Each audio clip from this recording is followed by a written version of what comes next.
Hi again. Here we are to talk about JavaScript, and we're working on our slideshow, and we're trying to solve some of the stretch challenges. And the challenge that we're working on right now is adding a next and a previous button. So currently we've got, oops, I clicked on preview by mistake here. Let's get rid of that, right? Currently we've got these two circles here that'll be next and previous.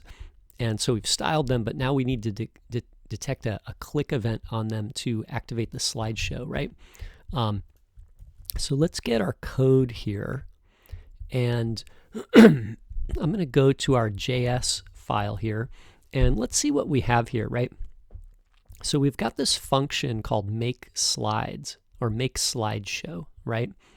And in here, it's got a bunch of code that, gets a reference to some elements, it gets a reference to some images, it gets the time from the data set, right? The delay, right, attribute, and then it also gets the transition time, and it sets this time, right? And then right here, we're getting the width of the slides, and we're getting the index of the slides. And it's what's key is this variable here, because whenever we set the slide style transform down here, essentially we're setting it to the width of the slides times the index, okay? And that determines which slide is displayed. So if we can change this number, then we can change which slide is displayed, right? I got a console log there. Why don't we take that out? Okay, so what does that mean? Well, let's look at this part. So this section here is the set interval, and set interval takes this callback right here and executes all the code inside this callback at this delay time. So the amount of the delay determines like when this code is run, or how often it's run, right? And when the code runs here, we increase the index, we just check to see that it doesn't go out of range, and then we move the slides, right? So for our next button, we'll have to actually do all of this code. But what we don't want to do is we don't want to like duplicate all of this, right? Like I don't want to write that all again and have it in two places, right? So this thing right here, like anytime we move the slide forward or backward, right, from the previous or the next slide, right, we're going to do this line of code, right? And then if we're going to go to the next slide, we're going to do this thing, right? So let's talk about that, right? And you know what I'm going to do is I want to like break this down into a couple new smaller functions, right?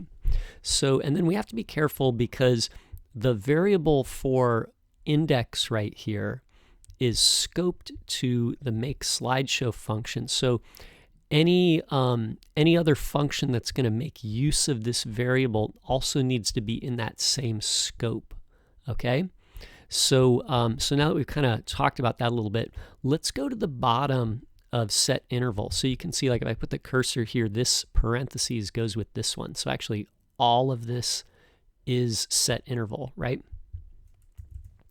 You know what I mean? Like up here, like if I did, set interval like this, and I did the open and close parentheses, this one is the open paren, and then this one is the closed one, right? So, so that's like the whole thing, right? So I'm going to go down below here, but I have to stay above this curly brace here because this is where make slideshow function ends, right? So let's add a new function here. I'm going to call this function nextSlide. Okay, so we'll use this to advance the slide. It'll do this little block of code. It'll add 1 to index, and it'll check to see if we're out of range, and then go back to 0 if so.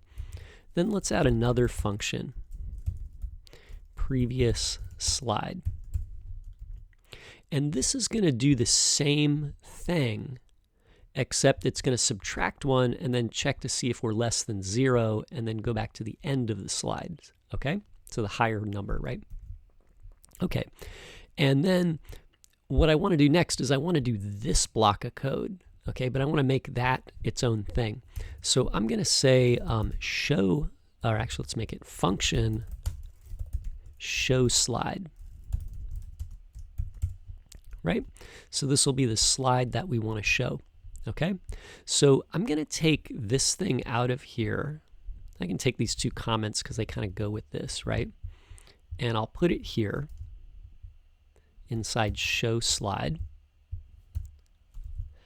And then, you know, if we do this interval and we do this thing, then we'll want to call show slide. But what I think I'm going to do is I'm actually going to remove this and put it inside nextSlide, right? And that's pretty good. And when we're done changing the index, we'll call show slide. Okay? Right? So there we go. We're going to add 1 to the index, check that if we're in range, and then call the show slide method. And then up here, we can say next slide inside the set interval.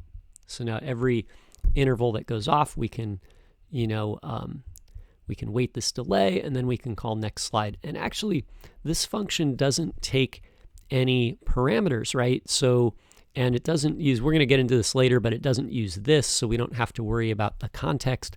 So actually, we could, this callback function right here could all be removed,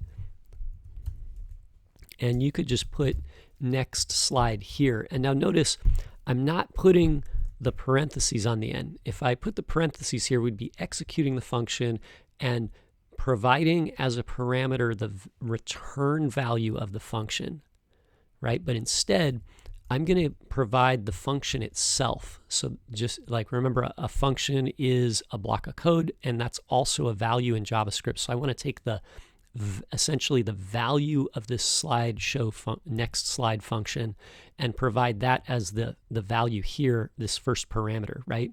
So set interval requires a callback, which is a function as a value. So I'm going to give it this as the value, okay? And so that kind of cleans that up a lot, right? And then now let's tackle the previous slide function, right? So we'll copy this and I'll put it here. So I'll just copy everything. It's going to be the same code or very close to it. And what I want to do is I want to subtract 1. Okay, so instead of plus equals, we'll make that minus equals.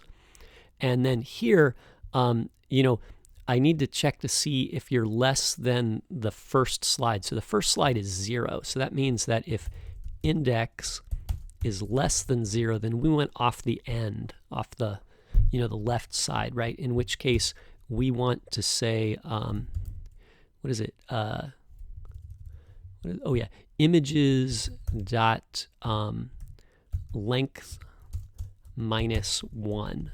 So the last slide in the list is at index images dot length minus 1. Okay, and then we can show slide again. So once we've changed the index, if we call show slide, it should show us the slide at that index, right? So let's check this. We don't have the buttons working yet, but let's just check our refactor and make sure that that's working, right? So I just want to check to make sure the code that we wrote here is still functioning, right? That's a kind of a good idea before moving on. So let's save all that. We'll go back to our browser here and refresh it and see what happens here. Oh, there, it's still sliding. This one's still sliding. So I think everything's working. You know, it's probably a good test is to wait till it gets to the end and see if it goes back to the first slide again. Oh yeah, looks like it's working. Let's watch this one, right?